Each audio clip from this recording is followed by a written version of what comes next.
Hello नमस्ते, म नारायण पौडेल फेरि दोस्रो भिडियो लिएर उपस्थित भइसकेको छु।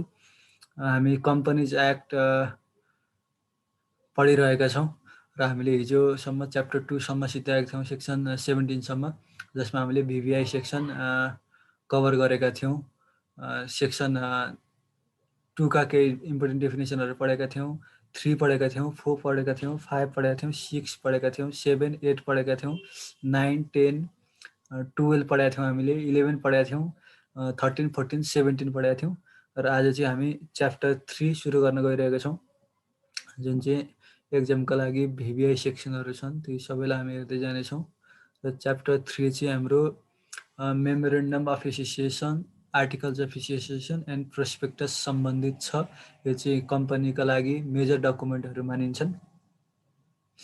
र आज हामी मेमोरेन्डम अफ एसोसिएसनबाट सुरु गर्छौँ र हाम्रो च्यानलको नाम रहेको छ मेक योर सेल्फ इन्टेलिजेन्ट। च्यानललाई सब्सक्राइब गर्न चाहिँ नबिर्सिनु होला। यस्तै अन्य भिडियोहरू पनि हामी अपलोड गर्नेछौँ। र सेक्सन 18 हेरौँ, memorandum of association. Memorandum of association of company स्याल स्टेट द फलोइङ म्याटर्स भन्छ। के एमओएमा के कुराहरू स्टेट गरिएको हुन्छ भन्दाखेरि हामीले सेक्सन 4 अन्तर्गत रहेर कम्पनी इन्कर्पोरेसनको लागि एमओए बुझाउनुपर्छ, एओए बुझाउनुपर्छ भनेको थियौँ। अब एमओए भने के हो, त्यहाँभित्र के लेखिएको हुन्छ र कस्तो डकुमेन्ट बुझाउनु पर्ने कुरा भन्ने कुरा यहाँ हेर्छौँ। यी कुराहरू मेन्सन गरिएको हुन्छ एमओएमा।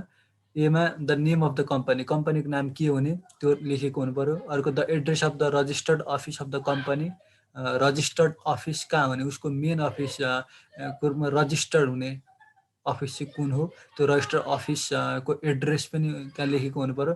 यहाँनिर के झुकिनु भन्यो भने एउटा अफिस हुन्छ, अफिस मात्र भन्यो भने त्यो सिआरओलाई बुझाउँछ अथवा कम्पनी रजिस्ट्रार अफिसलाई बुझाउँछ भने रजिस्टर्ड अफिस भन्यो भने चाहिँ कम्पनीको मेन डकुमेन्टहरू राख्ने, एकाउन्टिङहरू राख्ने ठाउँ अथवा मेन अफिस जुन हुन्छ, जसलाई रजिस्टर गर्नुपर्ने हुन्छ हो, त्यसलाई चाहिँ रजिस्टर्ड अफिस भनिन्छ। त्यसको एड्रेस कहाँ हुन्छ त, त्यसका ब्रान्चहरू हुन सक्छन् अथवा अरू डिपार्टमेन्टहरू हुन सक्छन्, तर मेन रजिस्टर्ड अफिस चाहिँ कुन हुने त्यो एड्रेस लेखेको हुनुपर्छ एमओएमा।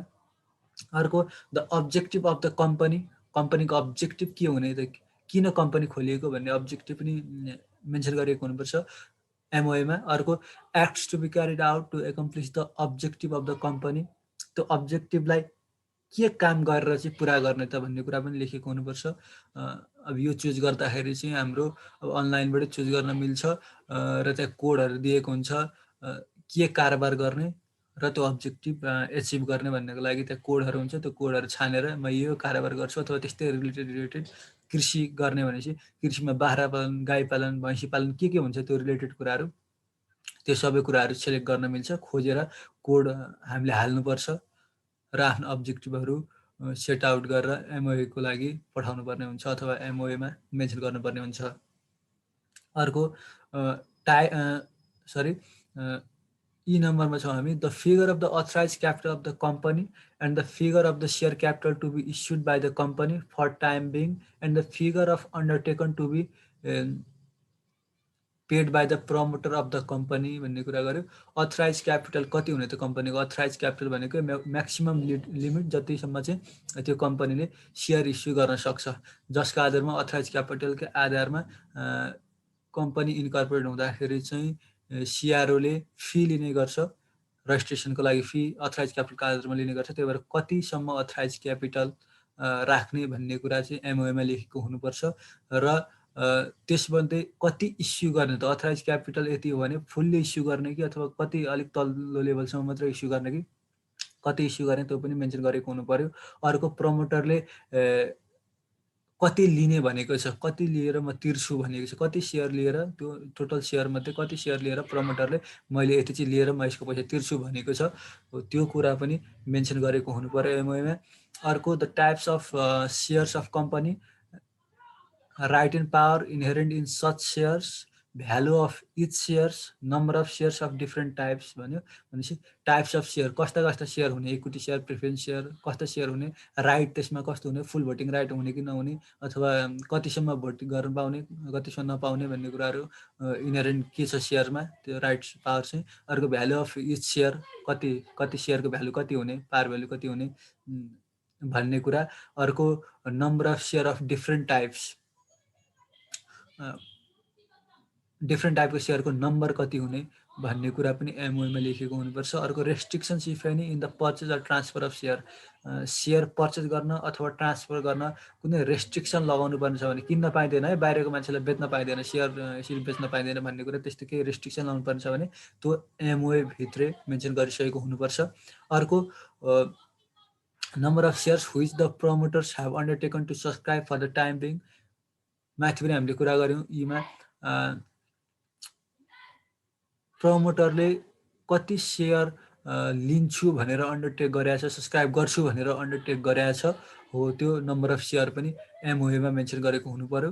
अर्को भनेको terms of payment of shares amount भनेको छ, सेयरको एमाउन्ट कसरी तिर्ने त, एकैचोटि 100% तिर्ने कि इन्स्टलमेन्टमा तिर्ने कि, अथवा कति कति माग्ने, कति इन्स्टलमेन्टमा तिरिसक्ने भन्ने कुराहरू, अथवा कहिले तिर्ने, कुन मोडबाट तिर्ने, त्यो टर्म अफ पेमेन्ट कसरी पेमेन्ट गर्ने भन्ने कुरा चाहिँ एमओएमा लेखेको हुनुपर्छ। अर्को statements that liability of share holder स्याल बी लिमिटेड, सेयर होल्डर अब कम्पनी अन्तर्गत छौँ, कम्पनीको स्पेसल फिचर भनेको लिमिटेड लायबिलिटी हो। हामीले सेक्सन 8मा पनि यो कुरा पढिसकेका छौँ, लिमिटेड लायबिलिटी हुन्छ भनेर, हो लायबिलिटी लिमिटेड हुन्छ है सेयर होल्डरहरूको भनेर एमओएमा भनेको हुनुपर्छ। अर्को the maximum number of share holders in case of private company, private company केसमा हामीलाई थाहा छ म्याक्सिमम 101 हुन पाउँछन्।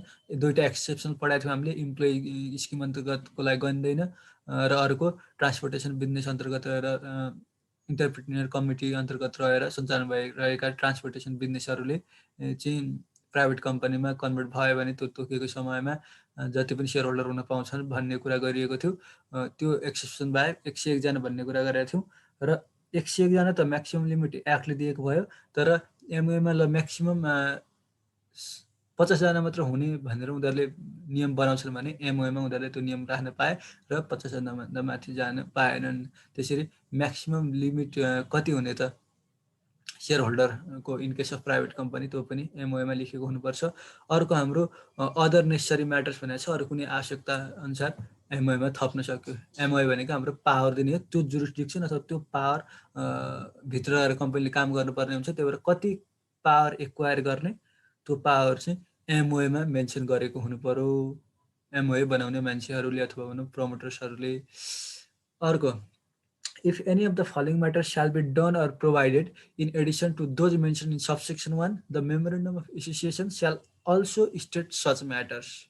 तल कुराहरू गरिएका छन् अथवा प्रोभाइडेड छ भनेदेखि चाहिँ एमओएमा यी तल कुराहरू पनि के गर्नुपर्छ, मेन्सन गर्नुपर्छ, माथिका कुरादेखि बाहेक अझै एडिसनमा भन्ने कुरा गर्यो। के कुरा भन्दा ए नम्बरमा, if the promoter or any other person is entitled to subscribe shares or acquire title thereto in any manner other than by making payment in cash such matter भन्ने कुरा गर्यो।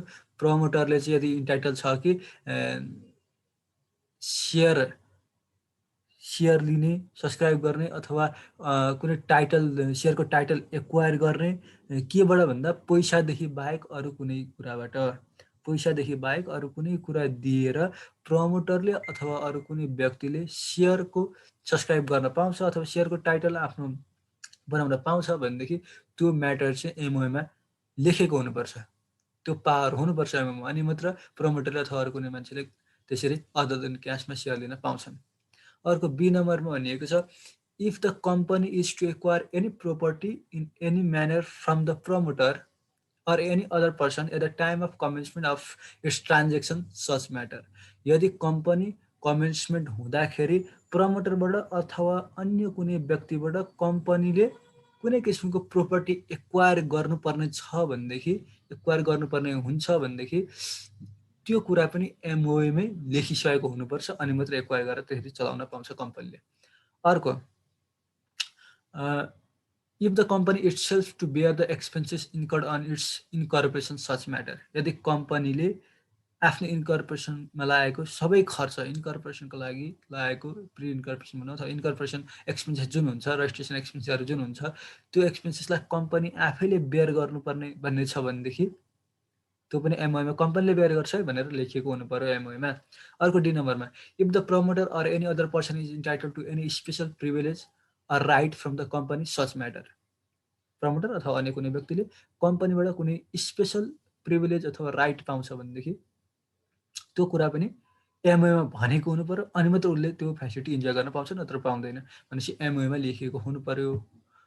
अर्को हाम्रो के छ भन्दा, in subscribing shares or acquiring title thereto by the promoter or any other person in consideration of other than cash payment as mentioned in clause A of subsection 2, and in acquiring any property by the company from the promoter or any other person at the time of commencement of its transaction as mentioned in clause B, in case of public company, such consideration other than cash and the property shall be cost to be evaluated by an engineer or accountant holding certificate to conduct valuation work under the prevailing law भनेको छ।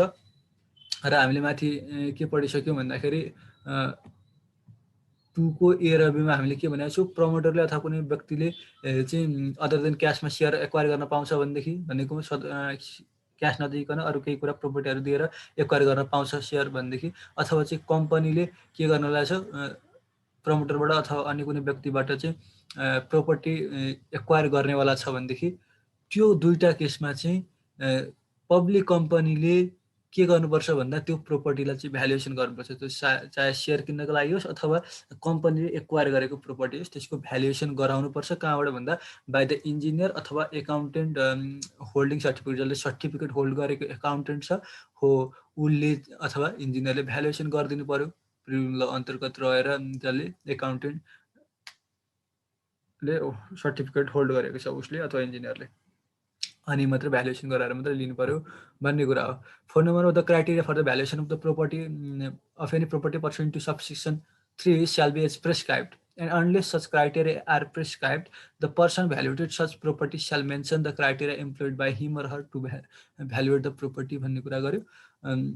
माथिको अनुसार त्यो property valuation गर्दाखेरि चाहिँ के आधारमा के क्राइटेरिया यो क्राइटेरियाको आधारमा चाहिँ भ्यालुएसन गरेको भन्नको लागि चाहिँ त्यो क्राइटेरिया एज प्रिस्क्राइब हुन्छ। त्यो एज प्रिस्क्राइब भनेको हामीले सेक्सन 2 मा गएर डेफिनेसनमा हेऱ्यौँ भने प्रिस्क्राइब त एज प्रिस्क्राइब भनेको कम्पनीको लागि prescribe or as prescribe by the Nepal government in Nepal gazette भन्छ।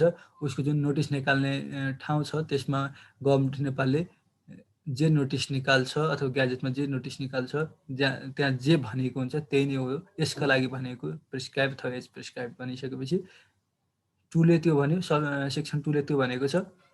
र यहाँनिर भ्यालुएसन एज प्रिस्क्राइब हुन्छ भन्नुको मतलब त्यहाँनिर मेन्सन गरेको छ भने त्यही अनुसार, यदि त्यहाँ मेन्सन गरेको छैन भनेदेखि चाहिँ के क्राइटेरियाको आधारमा भ्यालुएसन गरेको त्यो क्राइटेरिया चाहिँ भ्यालुएसन गर्ने मान्छे आइदर इन्जिनियर अथवा एकाउन्टेन्ट होल्डिङ सर्टिफिकेटले चाहिँ के गर्नु पर्यो, क्राइटेरिया मैले यो क्राइटेरिया लाएर भ्यालुएसन गरेको भन्नु पर्यो।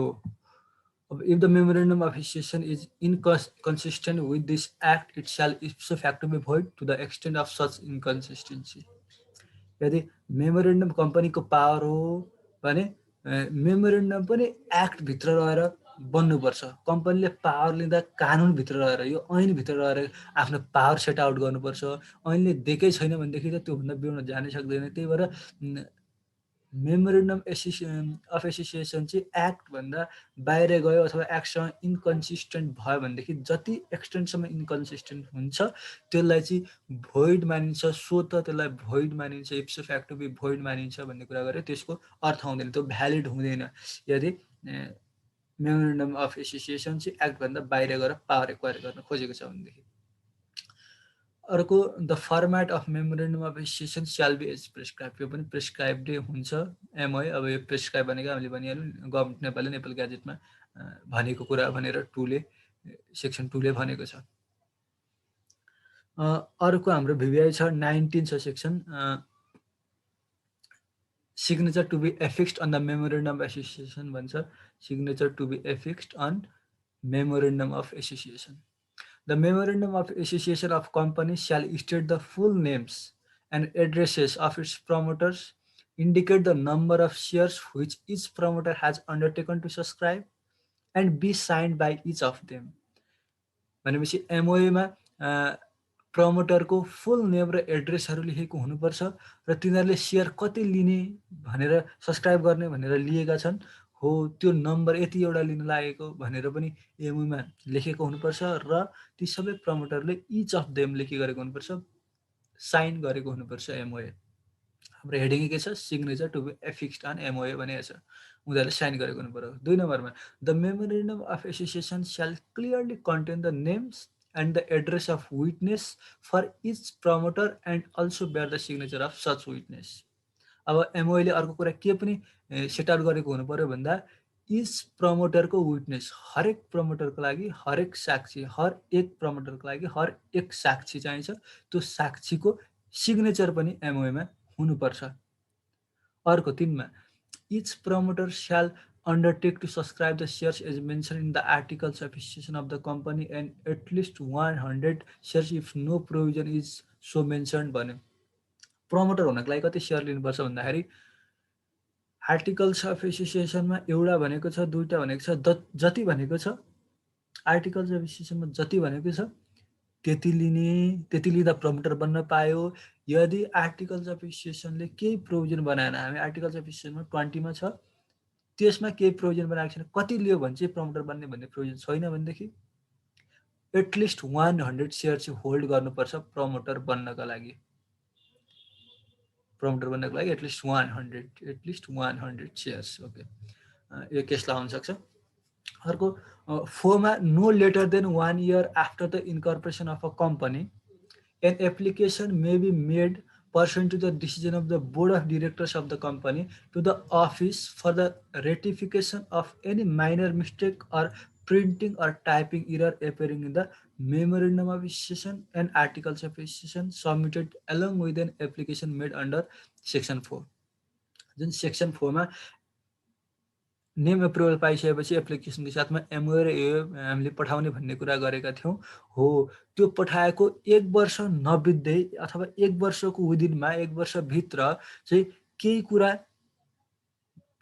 टाइपिङ एरर भयो अथवा माइनर मिस्टेक भयो अथवा प्रिन्टिङमा मिस्टेक भयो भनेदेखि 1 वर्षभित्र चाहिँ बोर्ड अफ डिरेक्टरको मिटिङ बसेर उनीहरूको डिसिजनमा एउटा डिसिजन लिएर एप्लिकेसन दिने सिआरओलाई र त्यसलाई सुधार गरिदिनु भन्ने कुरा गरेर अथवा एप्लिकेसन दिनुपर्छ बोर्ड अफ डिरेक्टरको डिसिजनबाट कहिले भित्र भन्दा 1 year नकट्दै 1 year भित्र केका लागि तीनवटा कुरा माइनर मिस्टेकका लागि त्यो माइनर मिस्टेक रेटिफिकेसनको लागि अर्को प्रिन्टिङ मिस्टेक भएको छ भने अथवा टाइपिङ एरर भएको छ भनेदेखि एमओए र एओएमा त्यो सुधार्नको लागि 1 वर्षभित्र गर्न पाए 1 वर्षभन्दा पछाडि फेरि पाएनन् भन्ने कुरा बुझ्नु पर्यो यहाँबाट फेरि पाउनको लागि जेनरल मिटिङ बसिरहनु परेन अरू सेयर होल्डरको मिटिङ बसिरहनु परेन बोर्ड अफ डिरेक्टरको मिटिङ बसे भयो उनीहरूले डिसिजन बोर्ड अफ डिरेक्टरको डिसिजन कसरी लिन मिल्छ बोर्ड अफ डिरेक्टरको डिसिजन कति बेला भ्यालिड हुन्छ भन्ने कुरा हामी पछाडि गएर पढ्छौँ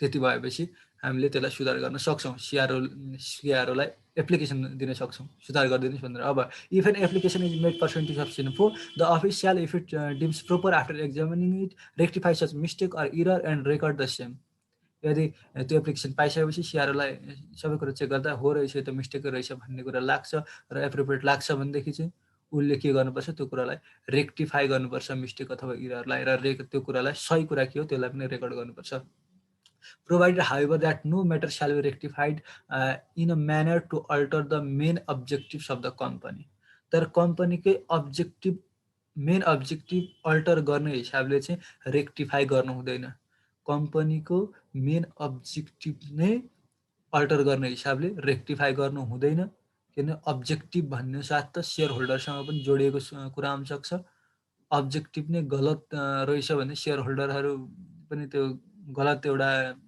भ्यूमा बसिरहेका हुन सक्छन् त्यही भएर अब्जेक्टिभै चेन्ज गर्नुपर्ने अल्टर गर्नुपर्ने स्थिति छ भनेदेखि चाहिँ यसरी बोर्ड अफ डिरेक्टरको डिसिजन मात्रले चाहिँ अल्टर गर्न मिल्दैन अथवा त्यसलाई हामी 21 मा पढ्छौँ कसरी एमेन्ड गर्ने भन्ने कुरामा अब्जेक्टिभ एमेन्ड गर्नु पर्यो भनेदेखि र 19 यसरी सकिएको छ भिभिआई सेक्सन हो। अर्को 20 पनि भिभिआई नै हो, तर हामी यसलाई डिटेलली जाँदैनौँ। आर्टिकल्स अफ एसोसिएसन जसमा यो पनि मेजर डकुमेन्ट हो कम्पनीको, र यो भित्र चाहिँ यस्ता यस्ता कुराहरू हुन्छन्, जेनरल मिटिङ कसरी बस्ने, नम्बर अफ डिरेक्टर कति हुने, अल्टरनेट डिरेक्टर के हुने, यस्ता यस्ता कुराहरू हुन्छन्। यो चाहिँ आफैले पढ्न सकिन्छ, सर हेर्न सकिन्छ। यहाँ काम कारबाही कसरी हुने, एपोइन्टमेन्ट कसरी गर्ने, उनीहरूको फेसिलिटीहरू के हुने भन्ने टाइपको कुराहरू हुन्छन्, त्यसलाई आफै हेर्न सकिन्छ। अर्को भिभिआई भनेको 21 छ, amendment to MOA and AOA, amendment to memorandum of association and articles of association. अब एमओए र एओए भनेको लेखिदिएपछि के सबै सिद्धियो त? जे हो त्यही नै हो, अब केही सुधार गर्न मिल्दैन।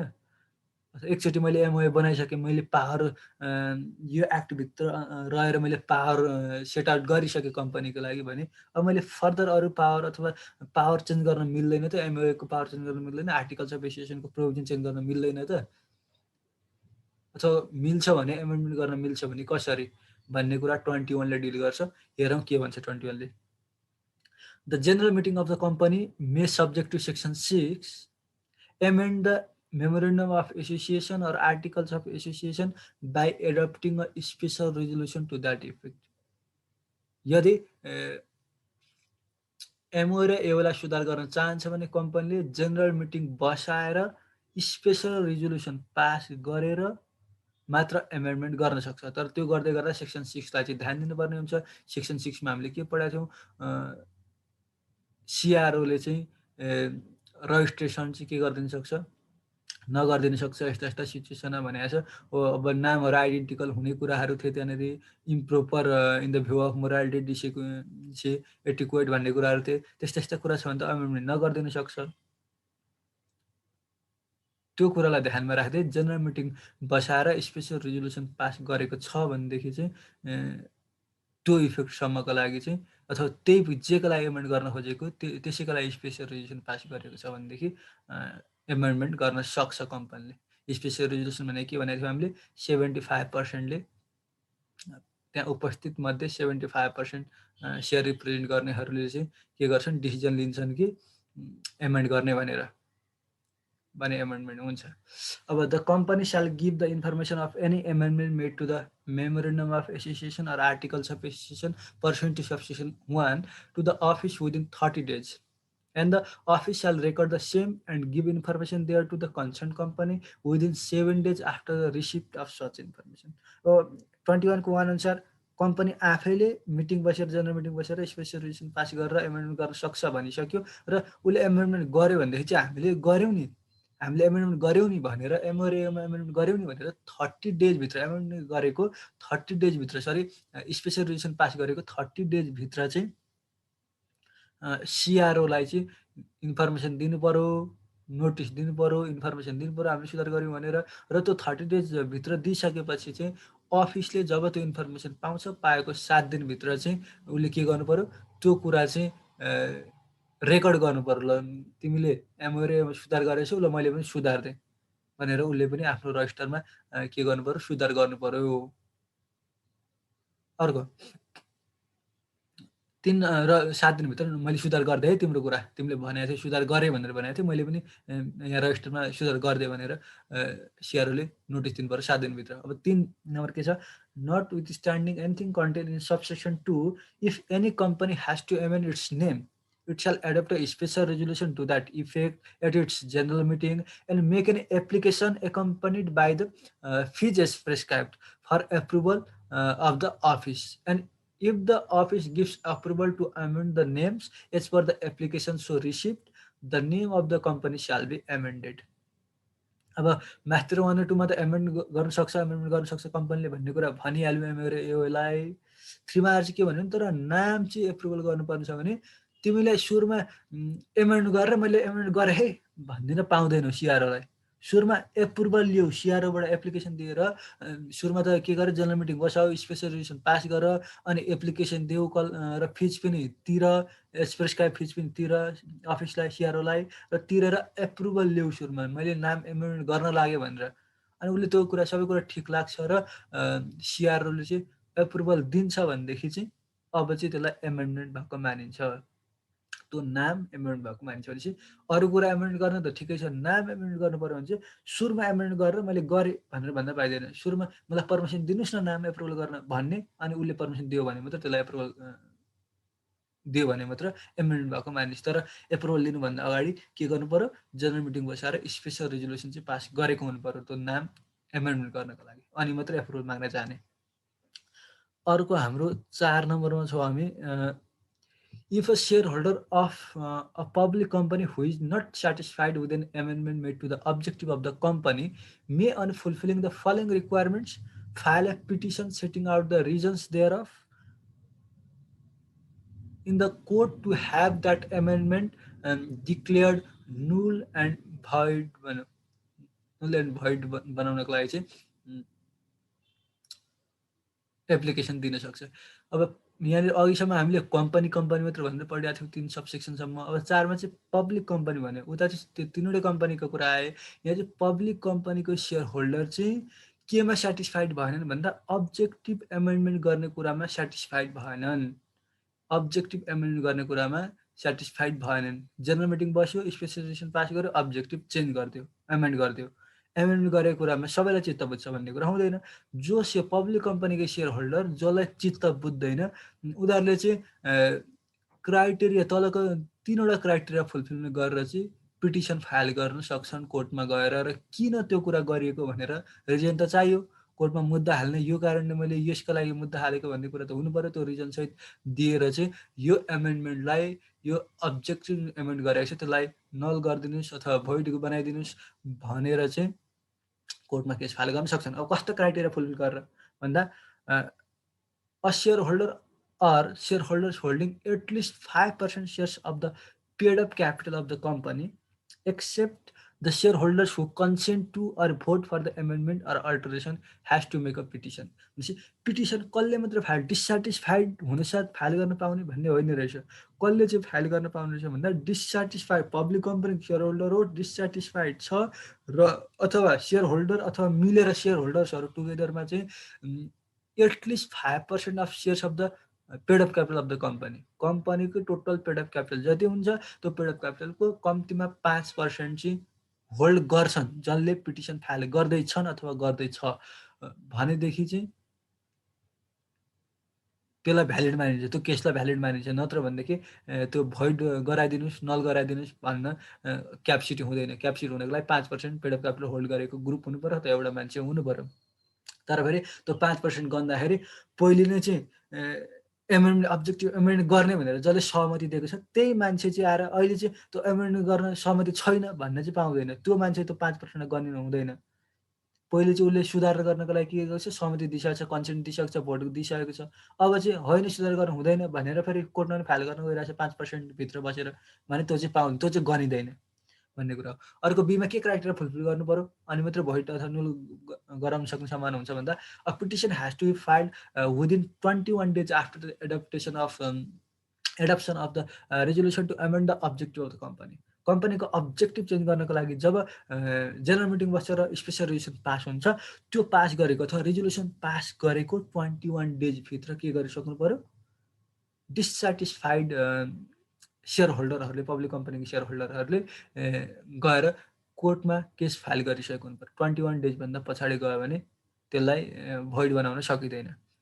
अर्को सीमा, where anyone is to file a petition on behalf of one or more than one shareholder entitled to make petition, the petition has to be filed by person who is authorized in writing for that purpose। कसले गर्ने त, सबैजनाले गरेर म पनि मुद्दा हाल्छु, म पनि मुद्दा हाल्छु, म पनि मुद्दा हाल्छु भन्ने जाने हो कि कसले गर्ने त भने धेरैजनाको बिहाफमा कसैले एउटाले गर्नुपर्ने छ भने त्यस्तो मान्छेले गर्नुपर्छ, कसै एउटाले गर्नुपर्ने छ भने त्यस्तो मान्छेले गर्नुपर्छ जसलाई चाहिँ सबैले रिटर्नमा अथराइजेसन दिएको छ, रिटर्नमा अथराइजेसन जसले पाएको छ त्यो मान्छेले चाहिँ पिटिसन फाइल गर्नुपर्छ, कोर्टमा मुद्दा हाल्नुपर्छ, मुद्दा दर्ता गर्नुपर्छ। अब unless and until the court is satisfied that the information about the contents, date, time and venue of petition made under the subsection 4 has also been given to the company, the petition shall not be heard भन्यो।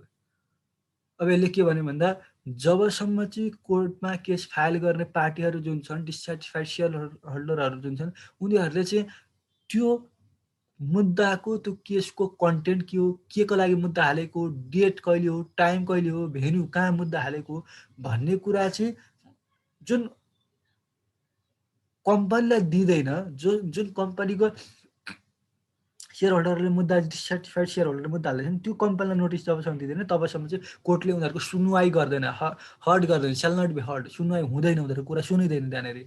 तर provided however that if it appears from the document submitted to the court that the concern company has refuse to acknowledge the notice, nothing shall prevent the court from the hearing the petition. तर त्यो डिसस्याटिस्फाइड पर्सनहरूले के देखाउन, डकुमेन्टमा के देखाउन सक्यो भने हामीले notice दिएको तर कम्पनीले त्यो कुरालाई लिन मानिरहेको छैन, एक्सेप्ट गर्न मानिरहेको छैन, एक्नोलेज गर्न मानिरहेको छैन, रिफ्युज गरिरहेछ भन्ने कुरा प्रुभ गर्न सक्छन् भनेदेखि कोर्टलाई कसैले रोक्न सक्दैन उनीहरूको सुनवाई गर्नलाई, उनीहरूको कुरा सुनिन्छ त्यहाँनिर भन्ने कुरा गर्यो। Where a petition is filed in the court pursuant to section 4, the amendment made to the objective of the company shall not be effective pending the final decision or the order by the court in that matter। जबसम्म कोर्टले final decision दिँदैन अथवा चाहिँ कोर्टले कुनै appropriate order दिँदैन, त्यो नदिन्जेलसम्म माथिका जुन special resolution pass गरेर अब्जेक्टिभ एमेन्ड गरिएको थियो त्यसलाई इफेक्टिभ भएको मान्दैन, त्यो अब्जेक्टिभ एमेन्डमेन्ट भएको मान्दैन जबसम्म कोर्टले फाइनल डिसिजन दिँदैन अथवा अर्डर दिँदैन, कुनै एउटा अर्डर दिँदैन तबसम्म। अब हामी सेक्सन 7मा छौँ, सेक्सन 21मा छौँ, एमओए कसरी गर्ने भन्ने कुरा, जेनरली कसरी गर्ने भनिहाल्यौँ। हामीले स्पेसल पब्लिक कम्पनी केस जसमा अब्जेक्टिभ एमेन्डमेन्टको कुरा र डिसस्याटिस्फाइड भएको मान्छेको कुराहरूको सुनवाई कसरी हुन्छ, उनीहरू कसरी रेमेडी पाउँछन् भन्ने कुरा हामी हेर्दैछौँ। 7मा छौँ, on petition as refer to in subsection 4 the court may issue an appropriate order specifying the following terms and condition. कोर्टले एप्रोप्रिएट अर्डर दिन सक्छ, तल टर्म्स एन्ड कन्डिसन राखेर दिन सक्छ। के अर्डर दिन सक्छ भन्दा declaring the amendment made to the objective of the company to be fully or partly valid or void. जुन अब्जेक्टिभ एमेन्ड गर्ने भन्ने कुरा जुन एमेन्ड गरिएको छ त्यो कुरालाई फुल्ली भ्यालिड पनि बनाइदिन सक्छ। ठिक छ, तैँले एमेन्ड गरेको कुरा ठिक छ पनि भनिदिन सक्छ, तैँले एमेन्ड गरेको कुरा कुनै ठिक छैन भनेर फुल्ली भोइड पनि गरिदिन सक्छ। अब पार्टली केही अब्जेक्टिभहरूलाई, अब्जेक्टिभबाट मात्र हुँदैन। कृषि पालन, अहिले मैले भनिसकेँ, कृषि पालन गर्नेवाला छ भने कृषि पालनमा कुखुरा पालन हुनसक्छ, कृषिमा कुखुरा पालन हुनसक्छ, हाम्रो गाई पालन हुनसक्छ, गोरु पालन हुनसक्छ, भैँसी पालन हुनसक्छ, जे कुराहरू छन् एउटा मात्र अब्जेक्टिभ हुँदैन। भनेपछि अब्जेक्टिभ धेरैवटा अब्जेक्टिभ चेन्ज गर्न लागेको रहेछ भने केही अब्जेक्टिभ, 4 अब्जेक्टिभ छ भने 2टा अब्जेक्टिभलाई भ्यालिडलाई अमेन्ड गरेको ठिक छ, 2टा अब्जेक्टिभलाई भोइड, तैँले 2टा अब्जेक्टिभ चाहिँ चेन्ज गर्न हुँदैन भनेर पनि त्यसरी पार्टली भ्यालिड र पार्टली भोइड पनि बनाइदिन सक्छ, कोर्टले त्यसरी अर्डर दिन सक्छ। अर्को कसरी भन्दा requiring the company to subscribe for a reasonable value the shares and other rights held by the shareholders, making a petition under subsection 4 upon being disagreed with the making of alteration in the main objective of the company। कम्पनीको main objective गर्दाखेरि जो डिसस्याटिस्फाइड पर्सनहरू थिए, एकछिन मेरो phone आएको छ, म एकछिनमा back भइहालेँ।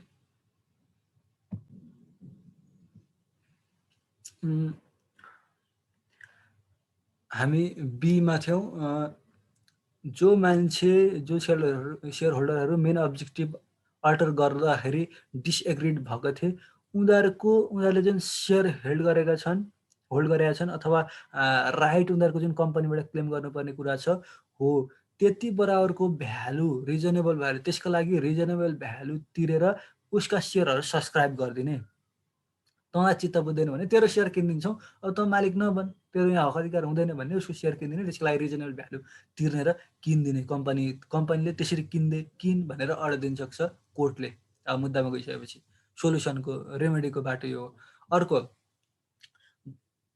the shares have to be subscribed under clause B from the monies as referred to in subsection 2 of section 61, and in the case of company which has no such monies, issuing an order to decrease the capital of the company as if the shares capital were decreased to the extent of such subscription by adopting a special resolution by the company, and where such order is issued, the company shall amend its memorandum of association and articles of association subject to the provision of this act।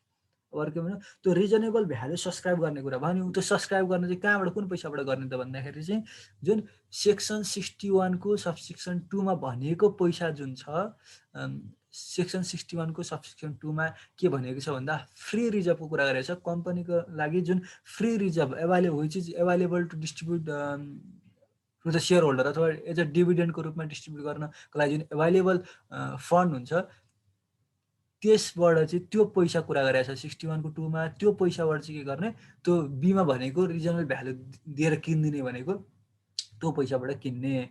त्यो पैसा भन्नुको मतलब त्यो पैसाको मतलब पैसा त दिने भइ नै हाल्यो। त्यहाँनिर चाहिँ फन्डको युटिलाइजेसनको कुरा गरेको हो। त्यो फ्री रिजर्भको कुरा, फ्री रिजर्भ घटाएर किन्ने भन्ने कुरा गरिएको। यदि त्यस्तो फ्री रिजर्भ छैन, उसँग डिभिडेन्डको रूपमा बाँड्न मिल्ने त्यस्तो किसिमको कुनै पनि फ्री रिजर्भ छैन भनेदेखि के गर्न सक्छ कोर्टले भन्दा issuing an order to decrease the capital of the company. कम्पनीको क्यापिटल घटाइदिने, जति बराबरको जुन डिसस्याटिस्फाइड सेयर होल्डर छ त्यसको बराबरको रिजनल भ्यालु बराबरको के गरिदिने, सेयरको भ्यालु घटाइदिने, क्यापिटल रिडक्सन गर्ने। कसरी भन्दाखेरि स्पेसल रेजुलेसन पास गरेर। त्यो कुरामा जेनरल मिटिङ बसाओ तिमीहरूसँग त फ्री रिजर्भको पैसा छैन, त्यहाँबाट किन्न सक्दैनौ भनेदेखि तिमीहरू के गर, स्पेसल जेनरल मिटिङ बसाओ, स्पेसल रेजुलेसन पास गर, अनि त्यो सेयरलाई किनिदेऊ, डिसस्याटिस्फाइड सेयर होल्डरको सेयरलाई किनिदेऊ भनेर अर्डर दिन सक्छ। यसरी तीनवटा बाटो हुन सक्छन्। अर्को 8 मा हेरौँ, notwithstanding anything contain elsewhere in this act where an order is issued by the court to fully or partly void the decision made by the company to amend its objective, the company shall not be entitled to amend its memorandum of association or articles of association in the matter without permission of the court or in a manner contrary to the order of the court. अब यो एक्टमा अन्त जेसुकै भनेको भए तापनि यदि कोर्टले चाहिँ कम्पनीको अब्जेक्टिभ अल्टर गर्ने कुरालाई फुल्ली अथवा पार्टली भोइड गरिदिएको छ भनेदेखि फेरि त्यो कुरालाई एउटा समय आउन सक्छ, जति बेला डिसस्याटिस्फाइड सेयर होल्डर हटिसक्न सक्छन्। अब सबै स्याटिस्फाइड छन् भने उनीहरूले त फेरि स्पेसल रेजुलेसन पास गरेर त एमेन्डमेन्ट गर्न सक्छन्। तर पहिले त्यही कुरामा चाहिँ पार्टली अथवा फुल्ली भोइड गराइदिएको छ कोर्टले भनेदेखि अब त्यही कुरामा सबै स्याटिस्फाइड भएर एमेन्डमेन्ट गर्न चाहे पनि कोर्टको पर्मिसन लिनुपर्छ अथवा कोर्टले जे अर्डर दिएको छ त्यही म्यानरमा मात्र गर्नुपर्छ। त्यसको कन्ट्रारीमा गएर चाहिँ गर्नु हुँदैन, कम्पनीले त्यसरी अब्जेक्टिभ एमेन्डमेन्ट गर्नु हुँदैन भन्ने कुरा गर्यो। अर्को 9 मा, where the memorandum of association or articles of association of a company is altered by an order of the court or the amendment made by the company is fully or partly endorsed by the court, such alteration or endorsement shall be enforced as if such alteration or endorsement were made by the general meeting of the company on its own. यदि MOA र एओमा चाहिँ alter गरिएको छ कसो कारणले गर्दा भन्दा कोर्टको कारणले गर्दा भनेदेखि त्यो कोर्टले गरे तापनि त्यो कुरालाई चाहिँ एउटा कम्पनीको जेनरल मिटिङले पास गरे सरह नै मानिन्छ। कोर्टले गरिसकेपछि जेनरल मिटिङले गरे सरह नै मानिन्छ। सेयर होल्डरले भन्न सक्छन् हामी कम्पनी मालिक त हामी हौँ, कोर्टले त्यसरी एमेन्ड गरेर हुन्छ भनेर भन्न सक्छन्। तर कोर्टले एउटा डिसिजन लिइसकेपछि त्यो सेयर होल्डरकै जेनरल मिटिङ बसेर गरेको डिसिजन जस्तो मानिन्छ। इक्विभ्यालेन्सीको कुरा गरेको, कोर्टसँग त्यो पावर छ, कोर्टले गरेको कुरा त्यति इक्विभ्यालेन्ट मानिन्छ भन्ने कुरा गर्यो। नत्र भने त सेयर होल्डरहरू मालिक चाहिँ हामी, कोर्टले डिसिजन लिने भन्न सक्छन् उनीहरूले। त्यसका लागि यो प्रोभिजनले हो उसले गरेको पनि तिमीहरूले गरे जतिको मानिन्छ, कोर्टले गरेको पनि सेयर होल्डरले गरे जतिको मानिन्छ भनिदियो। अर्को भिभिआई सेक्सन भनेको 23 छ, प्रोस्पेक्टस टु बी पब्लिस्ड। हामीले 18 मा एमओए पढ्यौँ, 20 मा एओए भिभिआई छ भन्यौँ, तर त्यो हेर्नु धेरै कन्टेन्ट छ, त्यो आफूले सर हेर्न सकिन्छ। र अर्को मेजर डकुमेन्ट कम्पनीको लागि भनेको प्रोस्पेक्टस मानिन्छ। प्रोस्पेक्टस टु बी पब्लिस, कति बेला प्रोस्पेक्टस पब्लिस गर्ने त, कति बेला प्रोस्पेक्टसको बारेमा अलिकति भनौँ। प्रोस्पेक्टस भनेको चाहिँ एउटा यस्तो डकुमेन्ट हो कम्पनीको जसले चाहिँ कम्पनीले नयाँ काहीँ इन्भेस्टमेन्ट गर्न खोजिरहेको छ भनेदेखि मैले यो प्रोजेक्टमा लगानी गर्न खोजिरहेको छु, त्यही भएर तिमीहरूले त्यसमा पैसा दिन चाहन्छौ, इन्भेस्ट गर्न चाहन्छौ भने पैसा द्याओ, हामी यो टिम मिलेर यसरी काम गरेर यसरी रिटर्न ल्याउनेवाला छौँ, तिमीहरू के पैसा दिन्छौ त भनेर एउटा पब्लिकलाई देखाउनको लागि प्रोस्पेक्टस एउटा डकुमेन्ट तयार गरेको हुन्छ, त्यसलाई भन्छ प्रोस्पेक्टस। अथवा इन्भेस्टमेन्ट अफर गरेको, इन्भेस्टमेन्ट गर नि त, हामीलाई विशेष गरेर इन्भेस्टमेन्ट गर, यसको आधारमा हामीलाई विश्वास गरेर इन्भेस्टमेन्ट गर तिमीहरू भन्नको लागि प्रोस्पेक्टस बनाइएको हुन्छ। अब फर्दर यहीँबाट हेरौँ। A public company shall publish its prospectus prior to issuing its securities publicly. Job सेक्युरिटिजलाई public कम्पनीले इस्यु गर्नुपर्ने हुन्छ, जब सेक्युरिटिजलाई पब्लिक कम्पनीले पब्लिकली इस्यु गर्नुपर्ने हुन्छ, तब त्यस्तो पब्लिक कम्पनीले प्रोस्पेक्टस पब्लिस गर्नुपर्छ। प्रोस्पेक्टस पब्लिस गर्नुपर्छ भनेपछि सेक्युरिटिज पब्लिकली इस्यु गर्दा मात्र प्रोस्पेक्टसको आवश्यकता पर्छ। इन्भेस्टमेन्ट अफरिङ हो यो। Prior to the publication of prospectus under subsection 1, the prospectus signed by all directors of the company has to be submitted along with the written application made to the Securities Board for approval under the prevailing laws on securities. अब त्यसरी पब्लिकलाई prospectus issue गर्नुभन्दा अगाडि public कम्पनीको सबै डिरेक्टरले त्यो prospectus, त्यो डकुमेन्टलाई, त्यो प्रोस्पेक्टसलाई sign गरेर रिटर्न एउटा एप्लिकेसन लेखेर सेक्युरिटी बोर्डलाई चाहिँ के गर्नुपर्छ, एप्रुभल दिनुहोस् न, हामीले यो प्रोस्पेक्टस इस्यु गर्न आँटेका छौँ, यसलाई एप्रुभल दिनुहोस् न भनेर एप्लिकेसन दिनुपर्छ र त्यो डकुमेन्ट सबै डिरेक्टरले साइन गरेर पठाउनुपर्छ। सेक्युरिटी बोर्ड भनेको जसले चाहिँ सेक्युरिटी सम्बन्धी सबै डिलिङ गर्छ। अब यहाँ सेक्युरिटी इस्यु गर्ने हुनाले उसको पावर हो कि यसलाई अप्रुभल दिन पाउने, उसको पावर हो सेक्युरिटी बोर्डको। अर्को, unless and until the security board approves and gives permission for the public issue under subsection 2 and a copy of such prospectus is registered with the office, no company or no person on behalf of such company shall publish or cause to be published the prospectus of such company. यसले के भने, जबसम्म चाहिँ security बोर्डले त्यो प्रोस्पेक्टसलाई approval दिँदैन अथवा permission दिँदैन पब्लिक इस्युको लागि, अथवा चाहिँ त्यो प्रोस्पेक्टस चाहिँ उताबाट पर्मिसन पाइसकेपछि, अप्रुभल पाइसकेपछि सिआरओमा रजिस्टर हुँदैन जबसम्म, तबसम्म चाहिँ त्यस्तो प्रोस्पेक्टसलाई पब्लिस गर्ने काम अथवा पब्लिस गराउने काम गर्नु हुँदैन कम्पनीले।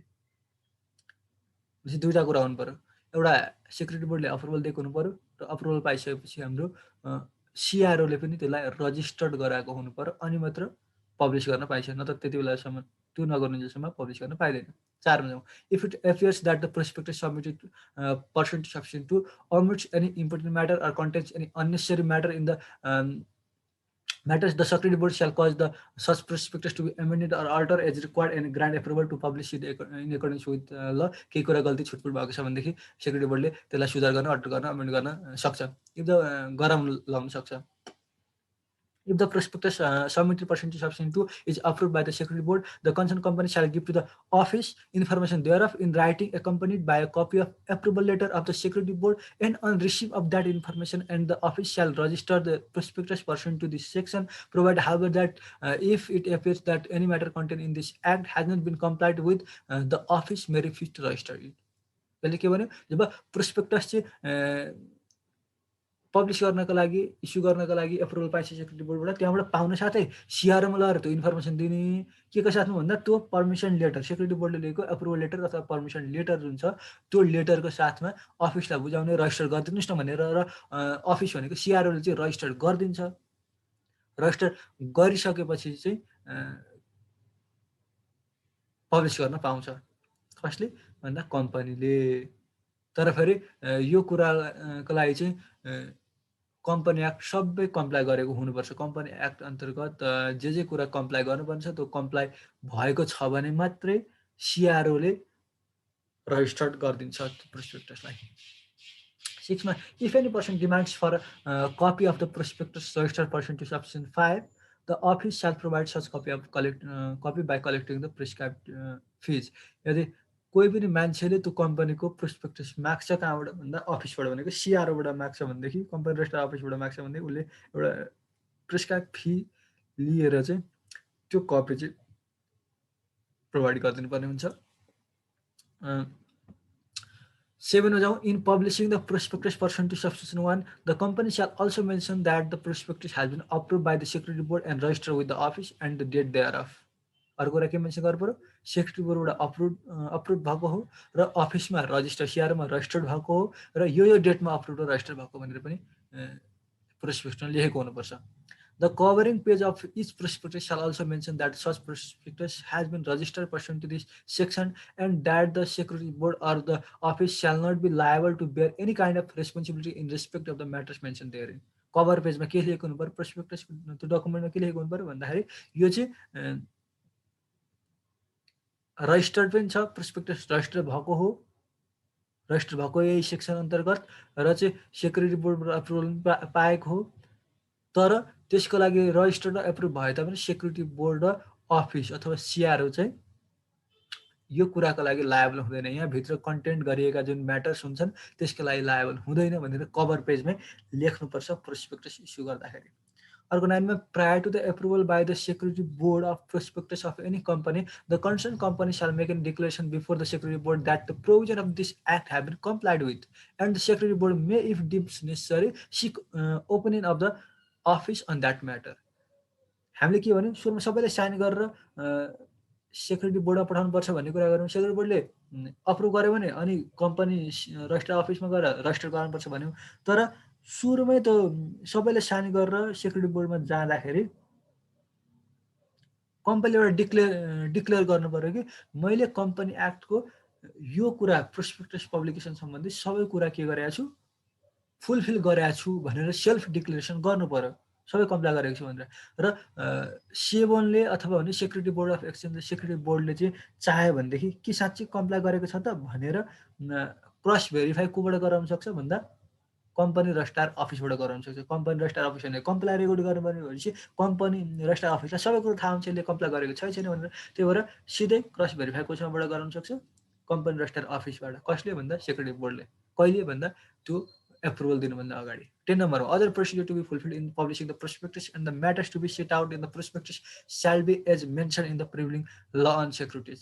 र अरू कुराहरू प्रोस्पेक्टस पब्लिस गर्दा के कुरा फुलफिल गर्नुपर्छ भन्ने कुरा प्रिभिलिङ ल अन सेक्युरिटी जुन छ सेक्युरिटी एक्ट जुन छ एक्ट, त्यो एक्टलाई फुलफिल गर्ने, अरू प्रोसिड्युरहरू त्यही भनेअनुसार गर्ने भन्ने कुरा गर्यो।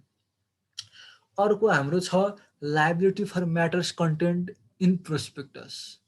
अब त्यो प्रोस्पेक्टसमा लेखेको म्याटरको लागि को लायबल हुन्छ त? अघि हामीले भनेको थियौँ कम्पनीले चाहिँ कभर पेजमा के लेख्नुपर्छ भन्दा सेभन लायबल हुँदैन, सिआरओ पनि लायबल हुँदैन, रजिस्टर भए तापनि त्यहाँ उसले अप्रुभल दिए तापनि लायबल हुँदैन भनेको थियो। त्यसमा को लायबल हुन्छ त? त्यो भित्र लेखेको प्रोस्पेक्टसभित्र लेखिएको कुराको लागि the it shall be the duty and obligation of the concern company to abide by the matters content in the prospectus publish under section 23 अन्तर्गत पब्लिस भएको कुराको भित्रको जुन कन्टेन्टहरू हुन्छ त्यसको लागि लायबल अथवा त्यसको त्यो पुरा गर्नुपर्ने ड्युटी अब्लिगेसन कसको हुन्छ भन्दा कम्पनीको हुन्छ। कम्पनीले त्यहाँभित्र लेखेको कुरालाई पुरा गर्नुपर्छ।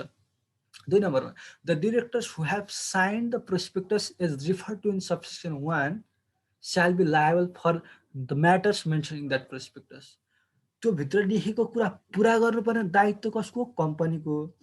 तर त्यो भित्र लेखेको म्याटरको लागि लायबल को हुन्छ भन्दाखेरि त्यो भित्र केही गल्ती देखियो भने, त्यो भित्र केही मिस्टेकहरू रहेछन् भनेदेखि जसले गर्दा कसैलाई सफर घाटा लस सफर भयो भनेदेखि कसले बेहोर्नुपर्छ भन्दा डिरेक्टरले बेहोर्नुपर्छ। डिरेक्टर्स हु हेभ साइन, जसले साइन गरेको छ उसले बेयर गर्नुपर्छ। ड्युटी पुरा गर्नुपर्ने दायित्व कम्पनीको, त्यो भित्र लेखिएको कुराको लागि लायबल को हुन्छ? डिरेक्टर्स हुन्छ, जसले साइन गरेको छ प्रोस्पेक्टस। अब if any published prospectus contains false statements made maliciously or deliberately and any person sustains any loss or damage by reason of his or her subscription of securities on the faith of that prospectus, the directors who have signed that prospectus shall be personally liable to pay compensation for the actual loss or damage so sustained. यसले के भन्यो, यदि त्यो प्रोस्पेक्टसमा चाहिँ मेलिसियसली अथवा deliberately जानी जानी अथवा कुनै प्लानका साथमा चाहिँ मेलिसियसली चाहिँ के गरिएको छ भन्दाखेरि फल्स स्टेटमेन्ट राखिएको छ, त्यहाँ गल्ती कुरा राखेको छ, फल्स भनाइ राखिएको छ, फल्स इन्फर्मेसन दिएको छ त्यहाँनिर भने, र त्यही गल्ती प्रोस्पेक्टसलाई नै विश्वास गरेर कसैले सेक्युरिटिजमा सब्सक्राइब गर्छ, सेक्युरिटिजमा डिल गर्छ र घाटा बेहोर्छ त्यो गल्ती इन्फर्मेसन भएको कारणले गर्दा भनेदेखि त्यसको लागि जति एक्चुअल लस अथवा ड्यामेज सस्टेन गरेको छ त्यसको लागि चाहिँ जसले डिरेक्टरले साइन गरेको हुन्छ तर पर्सनली लायबल हुन्छ। थर्ड पार्टीका लागि पर्सनली डिरेक्टर लायबल हुन्छ जो ले साइन गरेको छ र त्यसमा फल्स स्टेटमेन्ट छ भनेदेखि। Provided, however, that a director who resigns before the decision made by the company to publish the prospectus, or whom, on becoming aware of any false statement in the prospectus, publishes a notice of that matter to the information of the general public prior to the sale or allotment of securities, or who proves that he or she did not know that the prospectus contained any false statement, shall not be liable to bear such compensation. तर जसले sign गरेको छ त्यसले liable हुनुपर्छ भन्दै गर्दा sign गरे तापनि लायबल नहुने डिरेक्टरहरू चाहिँ को हुन् त भन्दाखेरि चाहिँ डिरेक्टरहरू चाहिँ को हुन् त भन्दाखेरि चाहिँ जसले चाहिँ प्रोस्पेक्टस पब्लिस गर्ने डिसिजन लिनुभन्दा अगाडि नै के गरिसकेको छ रिजाइन गरिसकेको छ, उसले त्यहाँबाट आफ्नो पदबाट अवकाश लिइसकेको छ भनेदेखि चाहिँ ऊ लायबल हुँदैन। उसले पहिले साइन गराएको थियो प्रोस्पेक्टस तर त्यसलाई डिसिजन भएकै छैन, पब्लिस गर्ने डिसिजनै भएको छैन ऊ निस्किनुभन्दा अगाडि भनेदेखि त्यस्तो अगाडि निस्किएको डिसिजन हुनुभन्दा अगाडि निस्केको मान्छे डिरेक्टर लायबल हुँदैन उसले साइन गरे तापनि। अर्को को लायबल हुँदैन भन्दा जसलाई चाहिँ थाहा छ यहाँनिर फल्स स्टेटमेन्ट छ भन्ने कुरो थाहा छ र थाहा भएर उसले जेनरल पब्लिकको इन्फर्मेसनको लागि के गर्छ भन्दा नोटिस निकालिदिन्छ, पब्लिकले थाहा पाउन् भनेर यहाँ त गल्ती छ है स्टेटमेन्ट गल्ती छ भनेर नोटिस निकाल्छ। कहिले भन्दा सेक्युरिटिज अलर्ट हुनुभन्दा अगाडि अथवा सेल हुनुभन्दा अगाडि नै नोटिस निकाल्छ भनेदेखि ऊ पनि मुक्त हुन्छ, ऊ लायबल हुँदैन किनभने उसले जेनरल पब्लिकलाई भनेकै हो नि। या त यिनीहरू मिलेर म त त्यसमा सहमत ऊ छैन सहमत थिएन, यिनीहरूले चाहिँ जबरजस्ती त्यो कुरा फल्स स्टेटमेन्ट हालेका थिए र त्यो कुरा चाहिँ मलाई चित्त बुझेको छैन, जेनरल पब्लिकले थाहा पायो है भनेर उसले नोटिस निकाल्छ भनेदेखि त्यस्तो केसमा ऊ पनि लायबल हुँदैन किनभने उसले त नेगेटिभ सोचेर गरेकै होइन। अर्को तेस्रो मान्छे को लायबल हुँदैन साइन गर्दा पनि भन्दा जसले चाहिँ प्रुभ गर्न सक्छ कि मलाई त थाहा नै थिएन प्रोस्पेक्टसमा गल्ती स्टेटमेन्ट छ भनेर प्रुभ गर्न सक्छ भनेदेखि मलाई थाहा नै छैन भनेर प्रुभ गर्न सक्छ भनेदेखि ऊ पनि लायबल हुनु पर्दैन। यसरी सेक्सन 24 पनि सिद्धिएको छ, पनि एकदम भिभायो यो अस्ति हाम्रो 2020 डिसेम्बरमा पनि आएको थियो र यहाँनिर ध्यान दिनुपर्ने कुरा को लायबल हुँदैन भन्ने कुरामा साइन गर्दा पनि को लायबल हुँदैन भन्ने कुरामा एउटा त जसले रिजाइन गरिसकेको छ डिसिजन पब्लिस गर्ने डिसिजन हुनुभन्दा अगाडि, अर्को भनेको अलर्ट सेयर अलर्टमेन्ट अथवा सेल गर्नुभन्दा अगाडि नै फल्स स्टेटमेन्ट छ भनेर अवेर भएको कारणले गर्दा उसले जेनरल पब्लिकलाई इन्फर्मेसन पब्लिस गरिदिन्छ। यहाँनिर प्रोस्पेक्टस पब्लिस हुनुभन्दा अगाडि होइन कि सेयर अलर्टमेन्ट अथवा सेल हुनुभन्दा अगाडि नै उसले इन्फर्मेसन दिइसकेको छ भने मात्र त्यो कुरा चाहिँ ध्यान दिनुपर्छ। अर्को चाहिँ जसले मलाई थाहा नै थिएन भनेर प्रुभ गर्न सक्छ भने ऊ लायबल हुँदैन। अर्को हाम्रो यहाँनिर हामी हेर्न सक्छौँ भिबिआई भनेको यो सेक्सन 26 पनि रहेको छ, seal of company and its use भन्छ, कम्पनीको सिल छाप भन्छौँ जसलाई हामी, र यसको प्रयोगको बारेमा के छ। A company which intends to use a seal in its transactions shall make the seal in its name in clear legible letters भन्छ। कसैले आफ्नो कारोबारमा छाप हान्न चाहन्छ, छाप लगाएर कारोबार गर्न चाहन्छ भनेदेखि त्यस्तो कम्पनीले चाहिँ के गर्नुपर्छ, आफ्नो कम्पनीको नाम क्लियरले बुझिने गरी, लेजिबल भनेको एकदम क्लियर स्पष्ट ढङ्गले बुझिने गरी चाहिँ एउटा नाम भएको छाप बनाउनुपर्छ भन्ने कुरा गरेर the company using the seal as refer to in subsection 1 shall use it in any reports and records to be submitted on its behalf and business letters to be used in its name, statements of accounts, bills, invoices, requisitions, order forms, notices and official publications, negotiable instruments, bills of exchange, promissory notes and official documents signed or issued on behalf on its behalf भनेपछि मास्तिर 1 अनुसार जुन बनाएको सही छाप छ त्यसलाई चाहिँ यी कुरामा बिलहरू बनाउने कुरामा, कन्ट्र्याक्ट गर्ने कुरामा, एक्सचेन्जहरू बिल अफ एक्सचेन्ज साइन गर्ने कुरामा, प्रमिसरी नोटहरू साइन गर्ने कुरामा, नोटिस निकाल्ने कुरामा त्यो छाप लगाएर युज गरेर मात्र डकुमेन्टहरू सबमिट गर्ने, रिपोर्टहरू सबमिट गर्नुपर्छ, त्यस्ता डकुमेन्टहरूमा प्रयोग गर्नुपर्छ।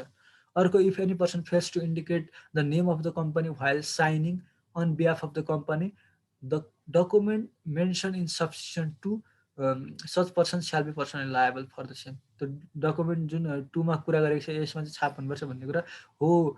त्यो कुरामा चाहिँ कोही मान्छेले साइन गर्दै गर्दाखेरि चाहिँ कम्पनीको नाम चाहिँ इन्डिकेट नगरिकन चाहिँ साइन गर्छ भने अथवा fails to indicate the name of the company sign गर्दै गर्दाखेरि भनेदेखि कम्पनीको लागि गरिएको भए तापनि ऊ आफै पर्सनली लायबल हुन्छ, किनभने कम्पनीको नाम इन्डिकेट गर्नु उसले छुटाएको छ।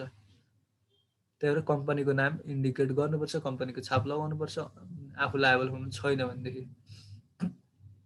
यसरी हामीले च्याप्टर 3 अफ कम्पनीज एक्ट पनि सिद्ध्याएका छौँ, जसमा हामीले भिभिआई सेक्सन फेरि कभर गऱ्यौँ, जसमा सेक्सन 18 एमओएको बारेमा भिभिआई थियो, सेक्सन 20 सरले आफैले पढ्ने भनेको थिए एओएको बारेमा, सेक्सन 19 पनि हामीले भिभिआई भनेर भनेको थियौँ, जसमा चाहिँ एमओए र एओमा सिग्नेचर एफिक्स गर्ने कुरा गरेका थियौँ। र हामीले 21 मा एमओ र एओमा एमेन्डमेन्ट गर्नु पर्यो भने कसरी गर्ने भन्ने कुरा पढ्यौँ, भिभिआई भन्यौँ। अर्को 23 मा पब्लिकेसन अफ प्रोस्पेक्टस भनेर कसरी, कहिले, किन प्रोस्पेक्टस पब्लिस गर्ने भन्ने कुरा 23 मा पढ्यौँ। र 24 मा liability for matters contain in MOA प्रोस्पेक्टसमा कन्टेन्ट गरिएका कुराको लागि को लायबल हुन्छ भन्ने कुरा 24 मा पढ्यौँ। र अर्को हामीले 26 मा लास्टमा seal of the company and its use, seal बनाउनुपर्छ, हरेक डकुमेन्ट युज गर्नुपर्छ, र युज गरेन भने नाम इन्डिकेट गरेर भुल्यो भनेदेखि आफै पर्सनली लायबल हुनुपर्छ, कम्पनीको लागि कारोबार गरेको भए तापनि भन्ने कुरा च्याप्टर 3 मा पढ्यौँ हामीले।